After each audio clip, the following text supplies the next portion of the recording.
The threshold system waited in silence. Binary stars burned at its center, their light casting strange shadows across asteroid fields and ancient megastructures left by civilizations long dead. Now those ruins would host one more battle, perhaps the last battle. The combined fleet filled the space between the stars. 10,000 ships from 800 species, each one modified with human technology, each crew trained in human tactics. And standing with them, 1,000 human vessels, smaller but deadly, their impossible technology ready to turn the tide. On the flagship, Captain Vorn stood beside Captain Hyejan. He wore new armor, enhanced with human nanomachines. He could feel his crew's thoughts at the edge of his mind, connected by quantum communication. It felt strange but also right. "They will come soon," Hyejan said. She stared at the sensor displays with calm focus. Across the fleet, soldiers waited. Corporal Thex checked his weapons for the 100th time. Beside him, Lieutenant Siok stood relaxed, almost peaceful. "Are you not afraid?" Thex asked. Siok smiled. "Terrified. But fear is just information.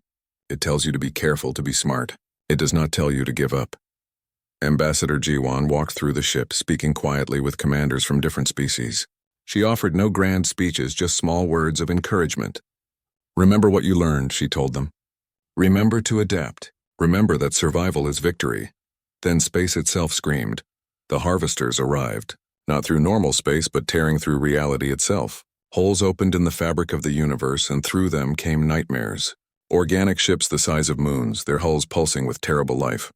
Tentacles that stretched for kilometers, mouths that could swallow planets. There were thousands of them, more than thousands. The sensors could not count them all. They filled space like a swarm, like a plague, like the end of everything. "All ships," Vorn commanded. His voice was steady despite the fear in his hearts. "Execute defensive pattern Omega. Human vessels take point positions. Coalition forces support formation. Remember your training. Adapt or die." The battle began.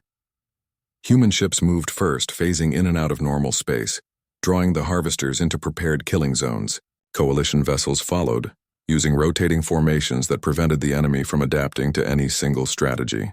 When the harvesters learned to counter energy weapons, the fleet switched to kinetics. When kinetics failed, they used gravity weapons, space-time distortion, quantum disruption.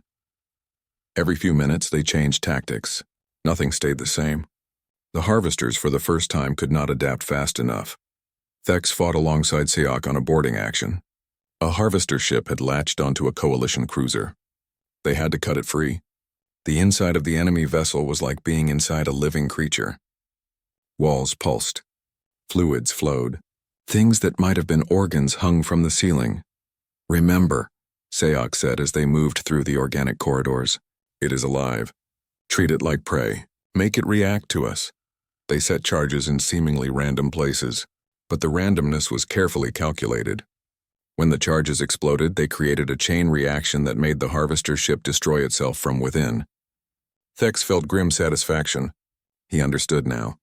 Survival was not about strength. It was about being smarter than the enemy expected. But even with all their new tactics, even with human technology and training, the fleet was losing.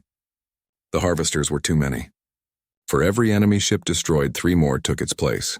Coalition vessels exploded one by one. Human ships, for all their advanced technology, could not be everywhere at once. Admiral Prex, commanding a coalition battle group, saw his forces being overwhelmed. A massive harvester was moving toward the civilian evacuation zone. If it reached the transports, millions would die. He made his decision. "All ships, this is Admiral Prex, continue the fight. Protect the civilians. I will deal with this one personally." Before anyone could respond, he ordered his flagship to ram the harvester at full speed. The collision was massive. Both ships exploded in a burst of light that could be seen across the system. But the harvester was destroyed, and the evacuation ships escaped. Prex's sacrifice sent a wave of determination through the fleet. If their proud admiral could give everything, they could do the same. Coalition ships that had been retreating turned back. They fought with renewed fury, not for victory but for survival, for each other. Species that had been rivals for centuries protected each other without hesitation. A ship from the Sauric species took damage meant for a human vessel. A human ship used its last power to shield a coalition cruiser. They were not just an alliance anymore. They were something new, but it was not enough. The harvesters kept coming. Hours passed, and the fleet's numbers dwindled. Half the ships were gone, then two-thirds. Victory seemed impossible. On Sanctum Prime, far from the battle, Commander Deho made the hardest decision of his life. "Authorize Protocol Omega," he said quietly. Around him, 300 human volunteers stepped into special chambers. They were the oldest, the wisest, those who had lived for centuries. They had volunteered knowing they would not survive what came next. "The galaxy thanks you," Deho said to each one. "Humanity thanks you. You will be remembered." They activated the weapon. It was not a physical weapon. It was a consciousness bomb, something humanity had spent centuries developing. The 300 volunteers merged their enhanced minds into a single, massive intelligence. Then they reached out across space, touching the Harvester collective consciousness, and they attacked. The Harvesters screamed. Not with sound, but with thought. Their unified consciousness, their greatest strength, became their weakness. The human minds tore through their collective awareness like knives through flesh, fragmenting, breaking, destroying the connections that made them powerful. In the Threshold system, the Harvester fleet suddenly stopped. Ships drifted, confused. Some attacked each other. Others fled in random directions. The hive mind was broken. They were no longer a unified force, but thousands of separate, frightened creatures. "All ships, attack now," Hyejin commanded. "They are vulnerable." The combined fleet struck with everything they had left. Without their collective intelligence, the Harvesters could not adapt. They died by the hundreds, by the thousands. Within an hour, the survivors fled into deep space, broken and defeated. The battle was over. The galaxy was saved, but the cost was terrible. Vorn stood on the bridge of his damaged ship and looked at the aftermath. Debris filled space. So many ships gone, so many lives lost, human and coalition alike. He felt tears running down his scaled face. He did not try to stop them. Ji-won appeared beside him. She looked older now, tired. "We won," she said quietly. "But winning feels like this sometimes." 3 months later, a memorial was built in the Threshold system. It listed every name of every being who died in the battle. Human, Sorix, Crystalline, all the species of the Coalition. They stood together in death as they had in life. High Chancellor Grix gave a speech that was broadcast across the galaxy. He spoke of sacrifice and unity. He spoke of how the Coalition and humanity had learned to become one people, one force, one hope for the future. Ji-won stood before the memorial with Vorn beside her. They had become friends, these two beings from different worlds. "The Harvesters will return someday," Vorn said. "They will rebuild. They will come back." "Yes," Ji-won agreed. "But next time we will be ready. Next time we will be stronger, not because we have better weapons, but because we have learned what humanity learned over 3,000 years. That survival is not about being the strongest. It is about being willing to change, to adapt, to become something new." She looked at the stars above them, Earth's stars shining bright and hopeful. "We hid because we were not ready to face them," she continued. "We returned because we could not let others face them alone. Now together, we are building something that has never existed before, a truly united galaxy, one that can face any threat, one that can survive anything." On distant worlds, construction began. New ships were built using both human and coalition designs. Training facilities opened on every major planet. Soldiers from hundreds of species learned to fight side by side, to think as one, to adapt as humanity had adapted. Thex became an instructor, teaching the new generation what Siak had taught him. Engineer Yuna led teams that merged technology from across the galaxy, creating wonders that neither humans nor coalition could have built alone. Admiral Vorn commanded the new unified defense fleet, with Captain Hyejin as his second in command. They protected the galaxy together, human and alien, partners and friends. And on Earth, the first coalition delegations arrived. They walked through forests regrown over centuries. They toured cities where nature and technology lived in harmony. They saw what humanity had built in their isolation, not just advanced technology, but a way of life that did not consume, that did not destroy, that could last forever. They understood now. Humanity had not hidden out of fear. They had hidden to learn, to grow, to become something the galaxy needed. Dr. Minho stood with a group of coalition scientists on a hill overlooking a human city.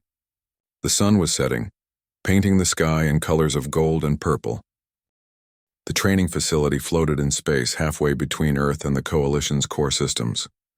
It was massive, built in just 3 weeks using both human and Coalition technology. Inside, soldiers from hundreds of species learned to fight in ways they had never imagined. Corporal Thex stood in the training room, breathing hard. He was built for war. His species bred over centuries to be the perfect soldiers, strong, fast, fearless. But right now he felt weak and slow and very, very afraid. "Again," said Lieutenant Siok. The human instructor looked young, barely more than a boy. But Thex had learned not to judge by appearances. Siok moved like water, thought like lightning, and seemed to know what Thex would do before Thex knew it himself. "I cannot do this," Thex said. "My people fight with strength. With honor. This is not how warriors fight." Siok tilted his head. "You are right. This is not how warriors fight. This is how survivors fight. There is a difference," he gestured at the room. Around them, holographic enemies appeared. Harvesters, their organic shapes twisting and changing. Thex had fought these simulations before.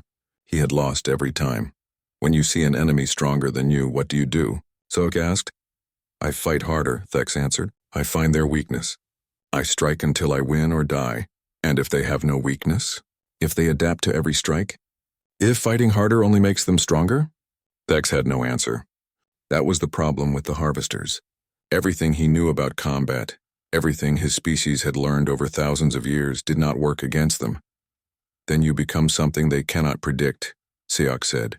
He moved into the hologram, facing a Harvester ship. Instead of attacking, he ran. The Harvester followed. Siok led it into a narrow space between 2 walls. Then he vanished using a personal teleporter. The Harvester crashed into the walls. "You used the environment," Thex said slowly. "You made the enemy defeat itself. Yes, now you try." Hours passed. Thex failed again and again, but slowly something changed in his mind. He stopped thinking about honor and strength.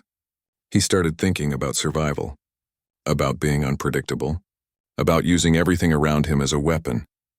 By the end of the session, he managed to survive for 5 minutes against a simulation. It did not sound like much, but it was 5 minutes longer than he had survived before. Siok smiled. "Better, you are learning. Remember, the goal is not to win every fight. The goal is to survive long enough to win the war." Across the facility, Engineer Yuna worked with Coalition scientists in the ship modification bay. Dozens of Coalition warships hung in the docking area, being torn apart and rebuilt. The scientists watched in amazement and sometimes horror as Yuna showed them what human technology could do. "This hull plating is impressive," one scientist said. He was examining the strange material Yuna had brought. "It seems to exist in multiple states at once." "It does," Yuna confirmed. She was young, with bright eyes and quick hands. "It is both solid and not solid. When something hits it, it phases slightly out of normal space. The impact passes through harmlessly. But this defies all known physics," another scientist protested. Yuna grinned. "That is what they told us when we invented it. We invented it anyway. Physics is not about rules. It is about possibilities." She showed them other upgrades, communication systems that used quantum entanglement, allowing instant contact across any distance, weapons that fired at the molecular level, taking apart enemy ships atom by atom, AI systems that learned from every battle, becoming smarter with each engagement. "But these are just tools," Yuna reminded them. "Tools do not win wars. People win wars. Smart people who adapt and think and refuse to give up. That is what you must learn." In the medical bay, Coalition soldiers lined up to receive human enhancements. Not everyone wanted them. Many feared losing their identity, becoming something other than what they were. Dr. Minho spoke to each one personally. "The nano-machines we offer are not permanent," he explained to a worried soldier. "They will help you for this war.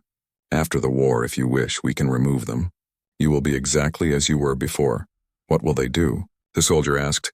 "They will help you heal faster, think faster, react faster. They will let you communicate with your squad without speaking. They will help you survive injuries that would normally kill you. But they will not change who you are. You will still be you, just a more capable you." Thousands volunteered. The transformation was subtle but powerful. Soldiers found they could coordinate perfectly without commands. They could feel when their squad mates were in danger. They could push their bodies beyond normal limits, but not everyone was happy. In the Coalition Council chambers, Senator Vex spoke loudly against humanity's involvement. "They are changing us," he declared, "making us dependent on their technology. What happens after the war? Will we be their servants? Their tools? They are saving us," High Chancellor Grix countered. "We tried fighting alone. We lost 2,000 ships in hours. We need their help." "Or perhaps they created this threat," Vex suggested. "Perhaps the harvesters work for them. Perhaps this is all a plan to conquer us." The debate raged. Some believed Vex, others saw him as a fool. The divisions grew deeper. Trust was hard to build when fear ruled. Late one night, Captain Vorn found Ambassador Jiwan alone on an observation deck. She stood looking at the stars, her expression distant. "Why did you really hide?" Vorn asked. He had been wondering this for weeks. The truth this time. Jiwan was quiet for a long moment. When she spoke, her voice carried deep sadness. "Because we looked at the galaxy and saw ourselves. Hundreds of species, all competing for resources. All believing they were special, superior.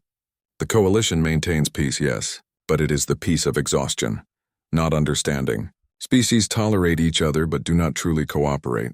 Do not truly change." She turned to face Vorn. "We hid because we needed time to become something different, not just technologically advanced but philosophically evolved. We needed to prove that a civilization could exist without constant competition, without destroying itself. It took 3,000 years of trial and error, of mistakes and learning. But we did it, and now?" Vorn asked. "Now we offer what we learned, not to conquer but to share. Because the harvesters do not care about philosophy or evolution. They only care about consumption. If the galaxy falls to them, all of our growth, all of our learning means nothing." "Do you think we can win?" Vorn asked. Jiwan smiled, but it was not a happy smile. "I think we can survive. And sometimes that is the same thing as winning." Weeks passed. The training continued. The modifications continued. Slowly, the Coalition forces began to change. They thought differently, fought differently, moved differently. Coalition and human soldiers trained together, learned from each other, became something new. Thex found himself teaching other soldiers what Siok had taught him. The student became a teacher. He showed them how to survive, how to adapt, how to think like prey and fight like predators. Then the sensors detected something. A massive disturbance on the galaxy's edge.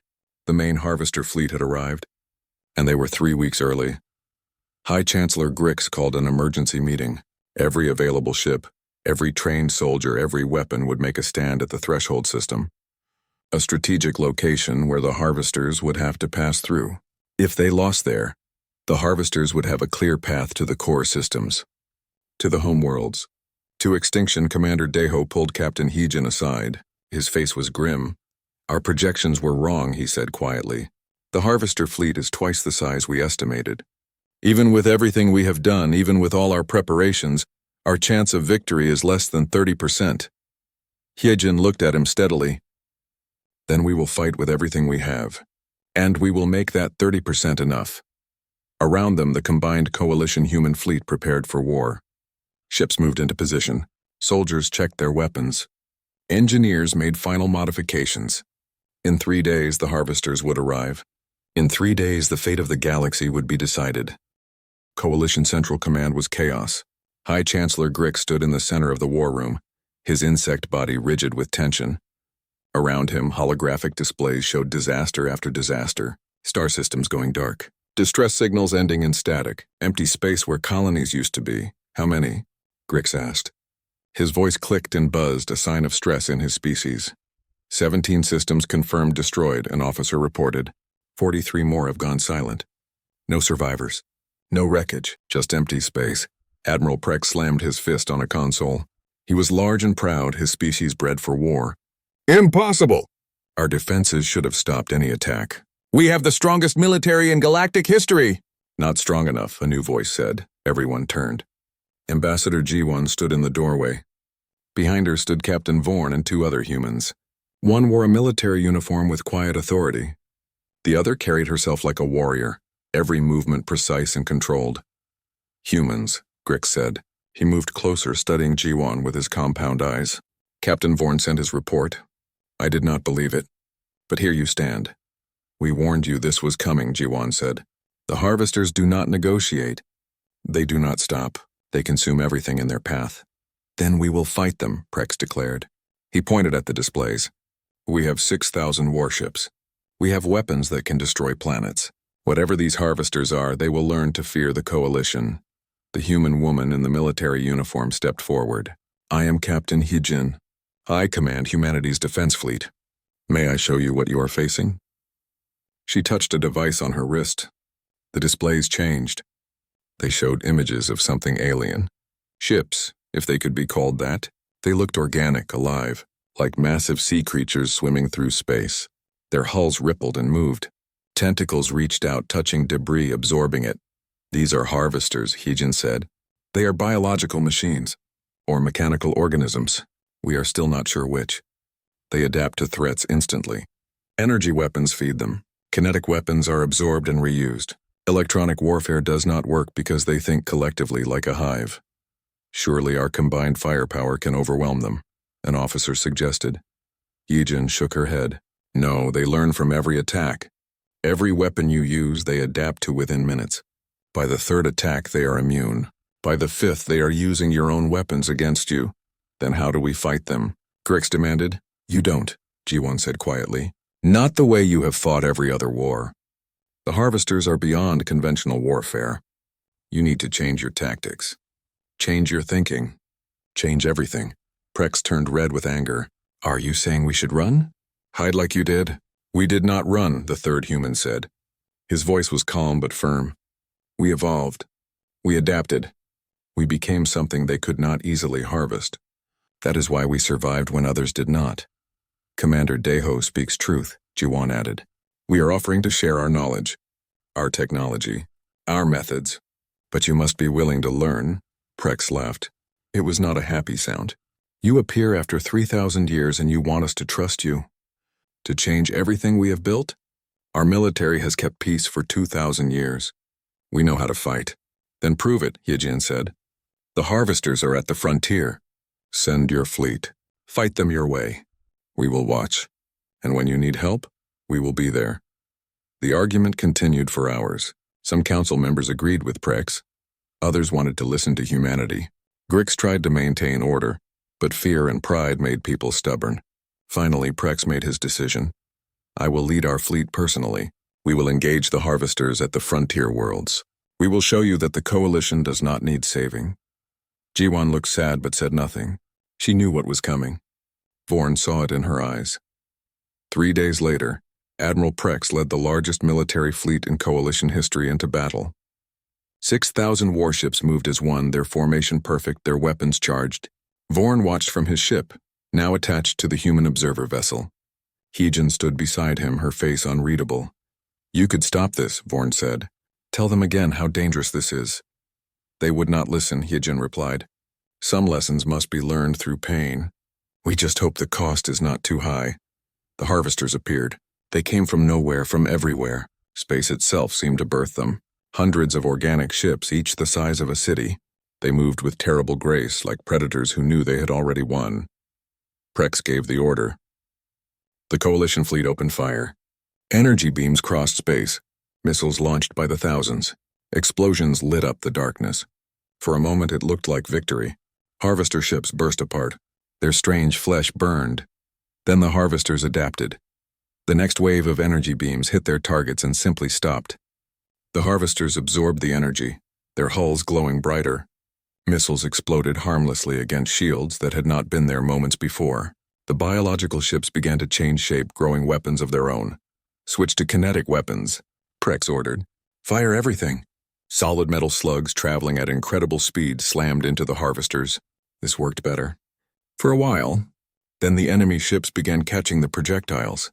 Tentacles wrapped around incoming fire, absorbed it and threw it back. Coalition ships found themselves being destroyed by their own ammunition.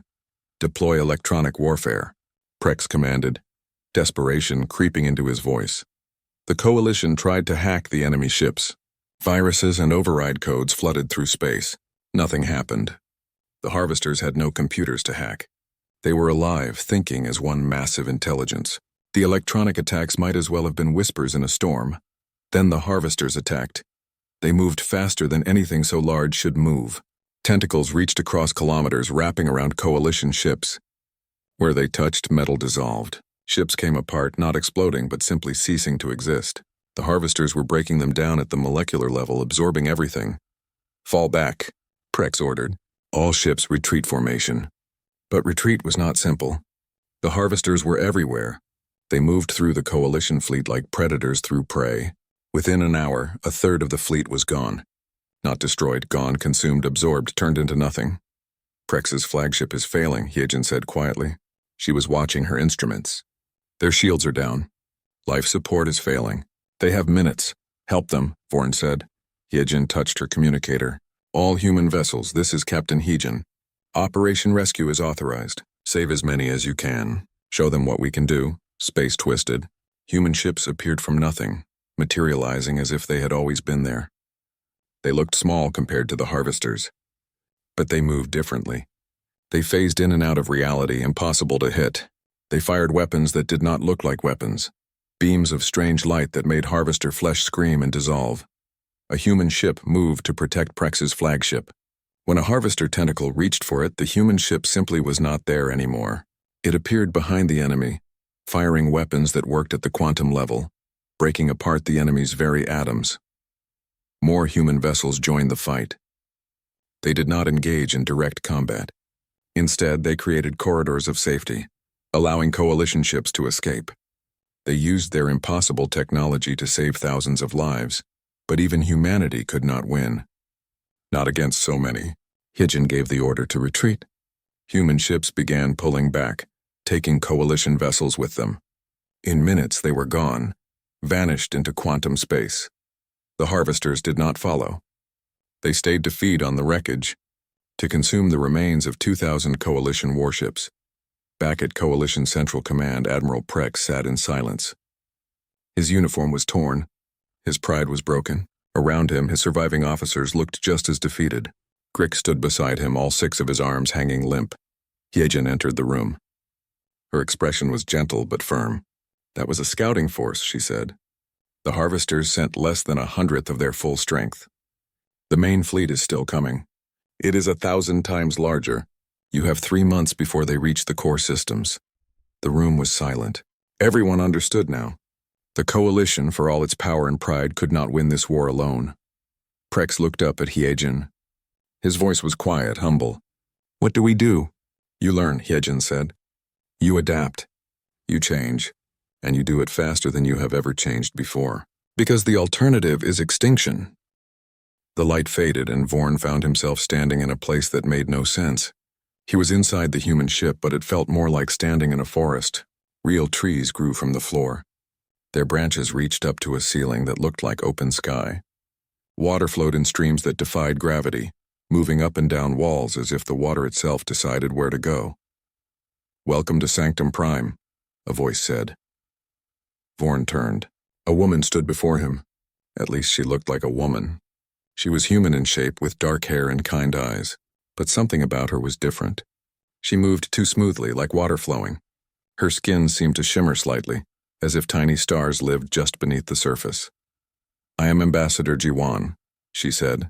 On behalf of humanity, I welcome you. Vorn tried to speak, but words failed him. Syleth and Tresh stood beside him, equally stunned. Finally, he found his voice. This ship. This place. How is any of this possible? Jiwan smiled. We had 3,000 years to answer that question. Would you like to see? She led them through the ship.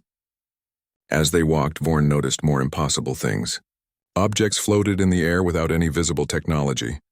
Walls changed color and shape as they approached. The floor felt solid but looked like it was made of flowing light. Other humans passed by, each one seeming almost too perfect, too graceful. They entered a large room. Windows showed the planet below. Earth, Vorn realized. The legendary homeworld of humanity. It looked healthy, alive. Forests covered entire continents. Oceans sparkled blue and clean. Your records say Earth was dying, Jiwan said. She stood by the window looking down at her world. They are correct. 3,000 years ago, our planet was dying. The air was poison. The water was poison. The land was poison. We did that to ourselves. In our rush to grow, to advance, to consume, we destroyed the only home we had. A man approached. He wore simple clothes but carried himself with the confidence of a scientist.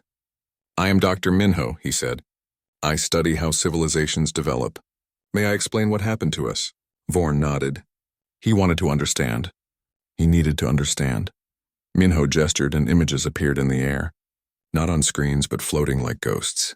They showed Earth in the past. Cities burned. Oceans rose. People suffered. "We faced a choice," Minho said. "Die or change everything about what it meant to be human." We chose to change. The images shifted. They showed laboratories. Scientists worked with strange equipment. People volunteered for experiments. Some experiments failed. Bodies fell. But others succeeded. People changed. Their bodies adapted. Their minds expanded. "We modified our genetics," Minho explained. "We built machines smaller than cells and put them in our blood. We connected our brains to computers. We learned to grow old very slowly. But that was just the beginning." Xylith stepped forward. Her scientific curiosity overcame her fear. "The nanomachines I detected in your bodies, they are not just in your blood. They are part of your blood, part of your cells, part of everything." "Yes," Jiwan said. "We live with them. They are us and we are them. They repair our bodies. They connect our minds. They let us do things that seem impossible." She held out her hand. Vorn watched as her fingers changed. The flesh became metal, then became something else, something that was both and neither. Then it became flesh again. "We can change ourselves at will. We can adapt to any environment. We can fix almost any injury." Another person entered the room. He wore a military uniform, simple but elegant. "I am Commander Deho," he said. His voice was strong, commanding. "I am responsible for protecting humanity. Let me show you what else we can do." He touched a panel on the wall. The room changed. Suddenly, they stood on what looked like a battlefield. Vorn knew it was not real, just a projection. But it felt real. He could smell smoke. He could feel heat. "Watch," Deho said. A human soldier appeared in the projection. She stood alone against a wall of fire. Then her body began to glow. Energy formed around her like a shield. The fire could not touch her. She raised her hands and the air itself seemed to listen to her. The fire bent away. The soldier walked through flames that should have killed her instantly. "That is not technology," Tresh whispered. "That is something else." "It is both," Minho said. "Our nanomachines can manipulate energy at the quantum level. They can affect matter around us. With training, a human can move objects without touching them. We can communicate over vast distances without any equipment. We can even share thoughts directly with each other." Vorn felt his mind struggling to accept this. "You are not just advanced. You have become something beyond what we understand as life." "We are still human," Jiwan said gently. "We still feel. We still love. We still fear. We still die, though it takes much longer now. We just evolved faster than nature intended. We had to, or we would have died." The projection faded. They stood in the normal room again. Vorn looked at these humans, these beings who had transformed themselves. "Why did you hide?" he asked. "With this power, you could have joined the coalition. You could have helped us." Jiwan's expression became sad, very sad. She walked to the window and looked at Earth again. When she spoke, her voice carried the weight of centuries. "Because we looked at the galaxy and saw our own past. 847 species all competing, all growing, all consuming. The coalition maintains peace, yes, but it is not truly united. Species still fight over resources. Planets still die from pollution. Wars are avoided, but only barely." She turned to face Vorn. "We needed time to become something different, not just stronger, but wiser. We needed to prove to ourselves that we could build a society that did not destroy itself. It took 3,000 years. 3,000 years of mistakes and learning. But we did it. And now?" Vorn asked. "Why reveal yourselves now?" The room grew quiet, very quiet. Commander Deho exchanged looks with Jiwan. Something passed between them, some silent communication that Vorn could not hear. Finally, Jiwan spoke. "Because we detected something terrible, moving through the dark spaces between galaxies. Coming here. Coming to the Milky Way. What is it?" Xylith asked. "We call them the Harvesters," Minho said. His usual friendly voice became hard. "They are not like us. They do not think like us. They do not want to talk or trade or make peace. They only consume. They find galaxies with advanced life and they harvest everything. All technology. All resources. All life. We hid from them, Jiwan continued. That is why we disappeared. We detected them decades before they arrived at other galaxies. We saw what they did. Entire civilizations gone in days. Whole planets stripped to nothing. So we hid Earth. We made ourselves invisible. We evolved to fight them if we had to. Are they here? Vorn asked, though he feared the answer. Not yet, Deho said. But soon, very soon. And when they come, they will target the Coalition first. You have the largest concentration of technology in the galaxy. You are exactly what they want. An alarm sounded, soft but urgent. Deho touched his ear, listening to something Vorn could not hear. His face changed. All the color drained from his skin. He turned to Jiwan. They have detected us.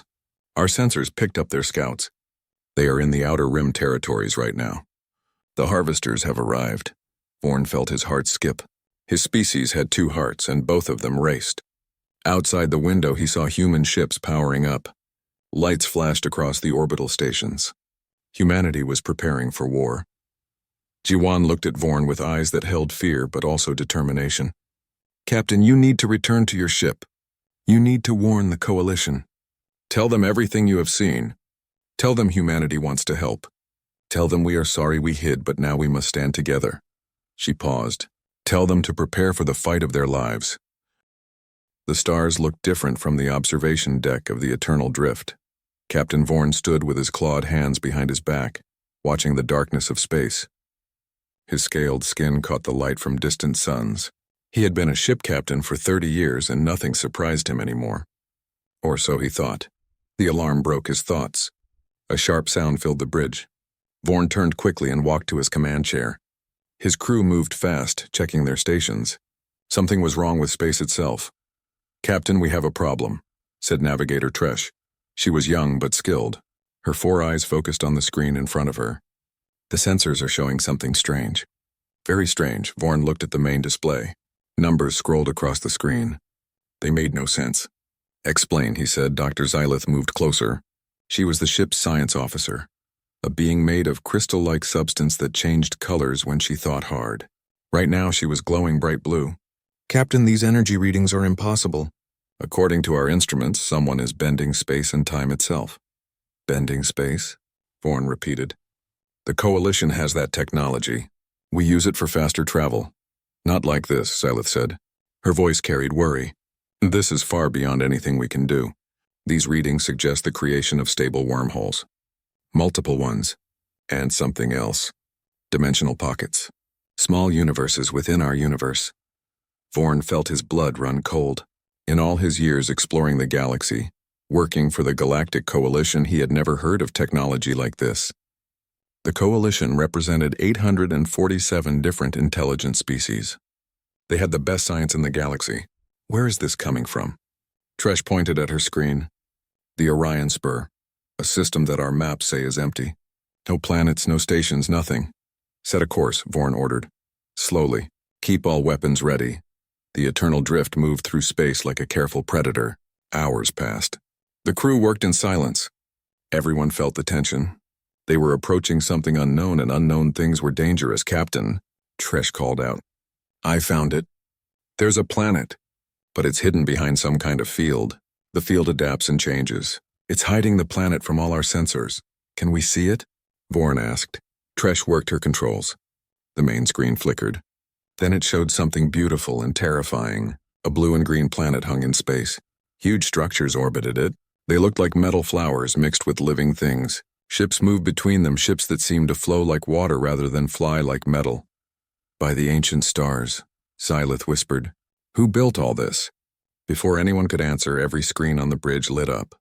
A message appeared. Not in one language, but in thousands. Vorn watched as words scrolled past in every language the Coalition used.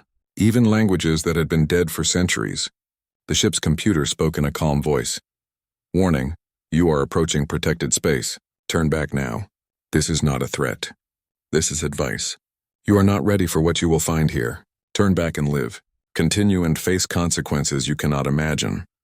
The message repeated in a new language. This one was different. The computer struggled to translate it. Finally, it gave up and just played the sounds. They were musical, almost like singing. But the meaning came through clearly in Vorn's mind. Turn back. You are not ready. Vorn made a decision. He was a coalition officer. His job was to explore and make contact with new species. Send a diplomatic message, he ordered. Tell them we come in peace. We wish to talk, not fight.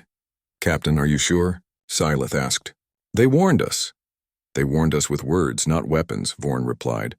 That means they can be reasoned with. Send the message. Tresh sent the signal. Then they waited. 1 minute passed. Then 2, then 5. The crew watched their screens, barely breathing. Then space itself opened up. That was the only way Vorn could describe it. A hole appeared in reality, and through it came a ship. No, not a ship. Something else. It looked alive. Its hull seemed to breathe. Metal and flesh mixed together in ways that shouldn't work but did. Colors flowed across its surface like emotions. It was the size of a small moon. Weapon systems are offline, someone shouted. The ship just turned them off. All of them. I can't get them back online. Vorn gripped his chair. Stay calm. They could have destroyed us already if they wanted to. A new message came through. This time the voice was different. It spoke in perfect coalition standard, the language all member species used for official business. But there was something about the accent. It sounded old, ancient, and somehow familiar. Greetings, Eternal Drift, you found us. That took courage, very well. We will make contact. But first, you must understand. We left your galaxy alone by choice. We hid for reasons you cannot yet understand. But time has run out. You need to know the truth. A pause. Then the voice continued. Prepare for contact. Humanity greets you. We have much to discuss. The bridge went silent. That word. Humanity. Vorn knew it. Every educated being in the coalition knew it. Humanity was a species from the Sol system, a planet called Earth. But they had died out 3,000 years ago. Everyone knew this. It was in all the history files. Earth had gone silent during something called the Great Silence. The coalition had sent ships to investigate. They found an empty planet. No people, no technology, just ruins and silence. Xylith moved to her scanning station. Her colors shifted rapidly, showing her confusion and fear. Captain, I'm reading biological signatures from that ship. I'm comparing them to our database. She stopped.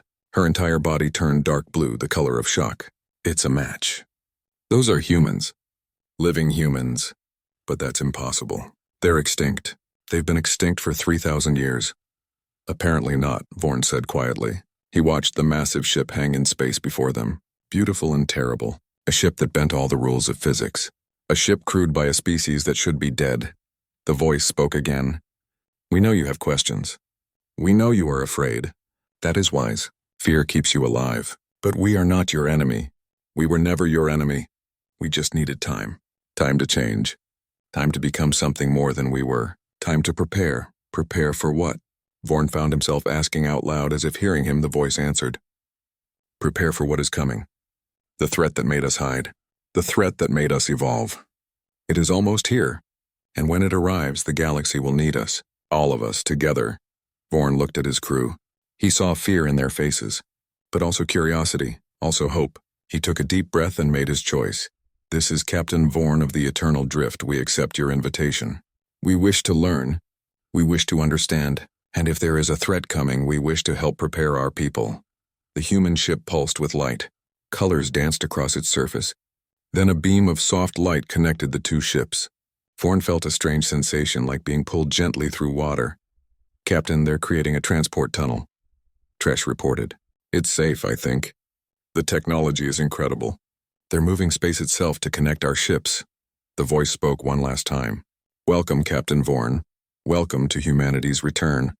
Step through the light. Come aboard. Let us show you what we have become. Let us show you why the galaxy is not ready. And let us tell you why it must become ready very soon. Vorn stood. He straightened his uniform. 3,000 years ago, humanity had vanished. Now they had returned. And somehow Vorn knew that nothing in the galaxy would ever be the same again.